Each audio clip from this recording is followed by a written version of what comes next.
నమస్తే, welcome to hit TV. ఈరోజు మనతో పాటు ప్రముఖ ఆధ్యాత్మికవేత్త, ఆస్ట్రాలజర్ మరియు లైఫ్ కోచ్ ఆర్వి సుధా గారు మనతో పాటు ఉన్నారు. వారితో మాట్లాడి మరిన్ని విషయాలు తెలుసుకునే ప్రయత్నం చేద్దాం. నమస్తే మేడం. నమస్కారం. ఎలా ఉన్నారు? ఫైన్ మేడం, మార్చి నెల వస్తుంది కదా, సో మార్చి నెలలో ఏ ఏ రాశుల వారికి ఎలా ఉండబోతుంది అంటారు? తప్పక అది చూద్దాము. అంతకన్నా ముందు ఎప్పుడు మనం మాట్లాడుకుంటాం, గోచారం మాట్లాడుకుంటాం. అంటే గోచారం అంటే ఏంటంటే ప్లానెట్స్ ఒక చోట ఉండవు. అందరికీ ముందు నుంచి నేను అదే చెప్తూ ఉంటాను. అంటే తిరుగుతూనే ఉంటాయి, అంటే స్టేషనరీ కాదు. మనం పుట్టినప్పుడు మాత్రం అవి అక్కడ ఉన్నాయని ఆ ప్రింట్ తీసి మనం చూసుకుని దాన్ని బట్టి ప్రెడిక్షన్స్ ఇస్తాం. ఏదైనా మనం ఎప్పుడైనా రాశి ఫలితాలు మాట్లాడుకోవాలి అంటే తప్పక ఏంటంటే గోచారం చూసుకోవాలి. అండ్ ఎప్పటికైనా సరే 3, 6, 11 అంటే ఏంటంటే ఒక రాశి నుంచి 3, 6, 11 ఇంట్లోకి ఎప్పుడైనా గోచారం జరుగుతుంది, ఎనీ ప్లానెట్ గోచారం జరుగుతుంది అంటే కనుక తప్పక అది బాగుంటుందని చెప్తూ ఉంటారు. కానీ ఎప్పటికైనా సరే ఇదంతా ఏంటంటే మిశ్రమ ఫలితాలే చెప్తాయి. అండ్ ఆల్సో ఎప్పటికైనా మనం చూడవలసింది ఏంటంటే ఎవరి జాతక రీత్యా మన పరిహారాలు చెప్పడం కానీ ప్రెడిక్షన్ ఇవ్వడం కానీ చేస్తే కనుక అది కరెక్ట్గా ఉంటుంది. ఇదేంటంటే మనం ఎప్పటికైనా సరే జనరల్గా మాట్లాడుకుంటూ ఉంటాము, అంటే రాశి వారిగానే మాట్లాడుకోగలం. జాతకం వచ్చినప్పుడు అది డిఫరెంట్గా ఉంటుంది ప్రెడిక్షన్స్. సో ఎప్పటికైనా జాతక రీత్యా ఇందాక చెప్పినట్టు జాతక రీత్యా పరిహారాలు చేస్తే కనుక తప్పక వాళ్ళు ఏంటంటే వాళ్ళ లైఫ్ గోల్ కానీ వాళ్ళు అనుకున్నది కానీ సాధించడం అనేది ఉంటుంది. ఎందుకంటే జాతకం ఒక్కసారి చూస్తే లైఫ్ అంతా అలాగే ఉంటుందని చెప్పలేము, అది మారుతూ ఉంటుంది. కనుక తప్పక ఏ పద్ధతి అంటే ఏ టైం వచ్చినప్పుడు దాని పరిహారాలు చేయడం అనేది మంచిదన్నమాట. సో జనరల్గా మనం మార్చ్లో ఇప్పుడు గోచారం అనేది చూద్దాం. అంటే ప్లానెట్స్, అన్ని ప్లానెట్స్ ఎక్కడెక్కడ ఉన్నాయో చూద్దాము. ఎప్పుడులాగే శనీశ్వరుడితో మొదలెడుతున్నాను. శనీశ్వరుడేమో మనకి మీనరాశిలో ఉన్నారు. అలాగే జూపిటర్ అంటే ఏంటి, మనకి నెక్స్ట్ బలమైన ఒక గ్రహం మనం చెప్పాలి అంటే అన్నీ మంచి చేసే ఒక గ్రహం అంటే మనం గురు గ్రహం చెప్పుకుంటాము. గురువు ఏమో ప్రస్తుతం ఏంటంటే మిథునంలో ఉన్నారు. ఆయన కూడా రిట్రోగ్రేషన్లో ఉన్నారు. ఆయన మార్చ్ 11th డైరెక్ట్ అవుతున్నారు అనమాట. సో ఈ నెలంతా అక్కడే ఉంటారు. తర్వాత రాహుకేతువులు మనం చూసాము అంటే కుంభంలో రాహు, అలాగే ఏంటంటే సింహంలో కేతు ఉన్నారు. అండ్ మనం మాట్లాడుకున్నాం కూడా ప్రీవియస్ మంత్ మనం ఏంటంటే కుంభంలోనే అన్ని ప్లానెట్స్ కలయిక అంటే పంచగ్రహ కూటమి జరిగింది అని మాట్లాడుకుంటూ ఉన్నాం. సో అన్ని గ్రహాలు ప్రస్తుతం ఏంటంటే మనకి కుంభంలోనే ఉన్నాయన్నమాట.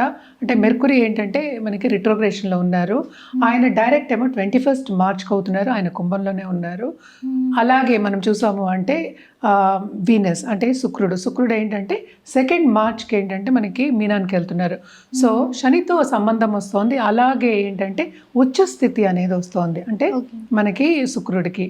అలాగే మనం మార్చ్ చూసామంటే ఆయన కంబషన్లో ఉన్నారు. అంటే కంబషన్ అంటే ఏంటి, అసలు సన్తో కలిసి ఉంటే అంటే సూర్యుడితో కలిసి ఉంటే కంబషన్ అంటాం. అంటే ఏంటి, కొంచెం స్తంభించిపోయే ఛాన్సెస్ ఉంటాయి. అంటే ఎక్కువ మనకి ఏంటంటే ముందుకెళ్ళే ఛాన్సెస్ అనేవి తక్కువ ఉంటాయి. అంటే ఏంటి, మార్స్ ఎనర్జీ అనేది తక్కువ ఉంటుంది. కంబషన్ అయినప్పుడు సన్ ఎనర్జీ అనేది పైకి వెళ్తుంది అని చెప్పడానికి కంబషన్ మనం చెప్పుకుంటున్నాం. ఆయన కూడా ఏంటంటే కంబషన్ నుంచి ఈ మధ్య బయటకు వస్తున్నారు. అలాగే నెక్స్ట్ మనం చూసాము అంటే సన్ ఏంటంటే మనకి మార్చ్ 15th మీనానికి వెళ్తున్నారు అనమాట. ఇది గ్రహస్థితి. అంటే మనం అన్ని ప్లానెట్స్ కవర్ చేసాం. మనకు తెలిసిందే ఏంటంటే చంద్రుడు 2 రోజులకు ఒకసారి మారుతూ ఉంటారు, 2.5 రోజులకి. సో ఇవన్నీ ఏంటంటే ఈ ప్లానెట్స్ కలిసినప్పుడు అంటే ఏంటంటే కలయిక ఉన్నప్పుడు కొన్ని యోగాలు అనేవి ఉంటూ ఉంటాయి అన్నమాట. సో దాని ప్రకారం మనం చూసామంటే 12 రాసుల వారికి, కొన్ని రాసుల వారికి చాలా బాగుంటుంది, కొన్ని రాసుల వారికి అంత బాగుంటుంది అనమాట. సో ఏదైనప్పటికీ మిశ్రమ ఫలితాలు ఎక్కువ ఉంటాయి. మేడం, ఈ మార్చి నెలలో కర్కాటక రాశి వారికి ఎలా ఉండబోతుంది అంటారు? కర్కాటక రాశి వాళ్ళకు కూడా మిశ్రమ ఫలితాలు ఘోషిస్తున్నాయనే చెప్పాలి. ఎందుకంటే మనకి తెలిసి రాశికి అధిపతి చంద్రుడు అయ్యారు. ఆయన ఏంటంటే 2 రోజులకు ఒకసారి మారుతూనే ఉంటారు. కానీ ఇక్కడ 2nd హౌస్లో కేతు ఉన్నారు. అండ్ ఆల్సో 2nd లార్డ్ మనకి సన్ అయ్యారు. ఆయన మార్చ్ 15th కానీ ఆయన మీనానికి వెళ్ళట్లే. అంటే ఏంటి, మనకి 9వ ఇంట్లోకి వెళ్ళట్లేదు అనమాట. So it is very difficult అప్పటి వరకు. అంటే మనం చెప్పేది ఏంటి, 8వ ఇంట్లో ఉన్నంత వరకు డబ్బు ఖర్చు అనేది ఎక్కువ ఉంటుంది. మనం అనుకున్న మోతాదు మనకి వచ్చే ఛాన్సెస్ అనేది తక్కువ ఉంటాయి. అప్పులు తీసుకునే ఛాన్సెస్ కూడా మనకి ఎక్కువ కనిపిస్తున్నాయి. ఎందుకంటే ఇప్పుడు 3rd and 12th లార్డ్తో కూడా కలయిక ఉంది. సో విపరీతమైన ఖర్చులు అండ్ బలంగా 12వ ఇంట్లో మనకి జూపిటర్ కూర్చుని ఉన్నారు. ఎక్కడ చూసినా మనకి ఇబ్బందులు కనిపిస్తున్నాయి. ఎస్పెషలీ ఏంటంటే ఇంట్లో ఉన్న పెద్దవాళ్ళ హెల్త్ రీత్యా కొంచెం సెన్సిటివ్ అయ్యే ఛాన్సెస్ ఉన్నాయి. వాళ్ళ మీద ఖర్చు పెట్టే ఛాన్సెస్ అనేవి ఎక్కువ కనిపిస్తున్నాయి అన్నమాట. అది లేని పక్షాన్ని మనకి పిల్లల మీద ఖర్చు పెట్టే ఛాన్సెస్ కూడా మనకి ఎక్కువ కనిపిస్తాయి. ఎస్పెషలీ హెల్త్ రీత్యా ఎక్కువ మెడికల్గా ఎక్కువ ఖర్చులు. ఎందుకంటే ఇమీడియట్గా వెళ్ళడం అంటే ఏదైనా నలత వస్తే ఇమీడియట్గా వాళ్ళు కూడా వెళ్ళడం అనేది మంచిది. అండ్ ఆల్సో ఏంటంటే కొంచెం జాగ్రత్తగా ఉండడం, బయట ఏంటంటే ఎక్కువ తినకుండా ఒక పద్ధతిగా ఉండడం అనేది ఎక్స్ట్రీమ్లీ ఇంపార్టెంట్ అనమాట. అది March 15 తర్వాత వీళ్ళకి కొంతవరకు పట్టు విడుపు అనేది ఉంటుంది. బాగానే ఉంది. 9వ ఇంట్లోకి వెళ్తే సెకండ్ లార్డ్ మంచి ఆపర్చునిటీస్ వచ్చే ఛాన్సెస్ ఉన్నాయి. కొత్త ఆపర్చునిటీస్ వస్తాయి అన్నమాట. సో తప్పక ఏంటంటే ఆ టైంలో టువర్డ్స్ ఎండ్ ఆఫ్ దిస్ అంటే లాస్ట్ 2 వీక్స్ చాలా బాగుంటుంది కనుక బిజినెస్ పీపుల్కి బ్రహ్మాండంగా ఉంటుంది. ఎస్పెషలీ ఏంటంటే మనం జ్యువెలరీ చేసేవాళ్ళు కానీ ఆర్ట్ రంగంలో ఉన్న వాళ్ళకి కానీ తప్పక చాలా బాగుంటుంది. రాబడి వచ్చే ఛాన్సెస్ ఎక్కువ ఉంటాయి.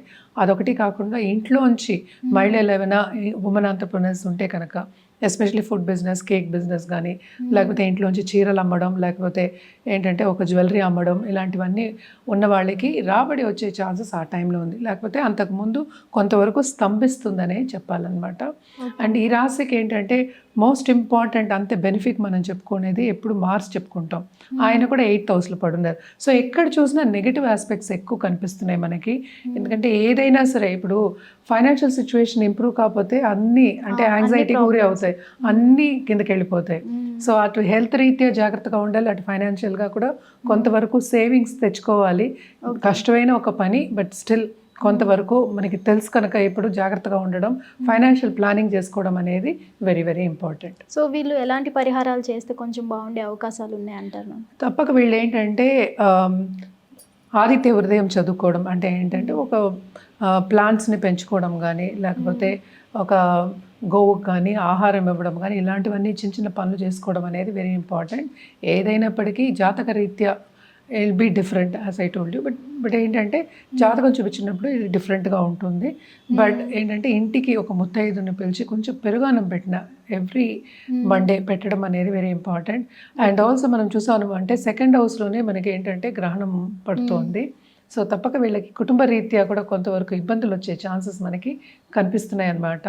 సో తప్పక ఏంటంటే నేను ఇందాక చెప్పినట్టు సన్ గాడ్కి ఆదిత్య హృదయం అయితే తప్పక చదువుకోండి. అది బికాస్ ఆఫ్ హెల్త్ మనం చెప్తామంటే హెల్త్ ఇంప్రూవ్ అవడానికి చెప్తాము.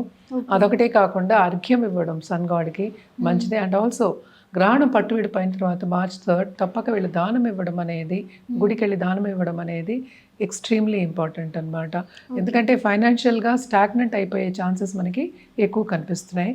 మన రుద్రాక్ష విషయానికి వస్తే కనుక తప్పక వీళ్ళు ఏకముఖి రుద్రాక్ష అలాగే ద్విముఖి రుద్రాక్ష వేసుకోవడం అనేది మంచిది. కానీ దానికన్నా మించింది ఏంటంటే గౌరీశంకర్ రుద్రాక్ష అంటారు. సో ఇది వేసుకుంటే ఇంకా చాలా చాలా మంచిదన్నమాట. చూసామంటే చాలామంది పెద్దవాళ్ళు అంటే కొంచెం ఆధ్యాత్మికంగా ఉన్న వాళ్ళందరూ వాళ్ళు వేసుకుంటూ ఉంటారు. వీళ్ళకి ఎలాగో స్పిరిచువాలిటీ మీద ఇంట్రెస్ట్ ఉంటుంది, గ్రోత్ ఉంటుంది కనుక తప్పక స్పిరిచువాలిటీ మీద ధ్యాస పెట్టడం కూడా ఇంకా ఇంకా ఇంపార్టెంట్.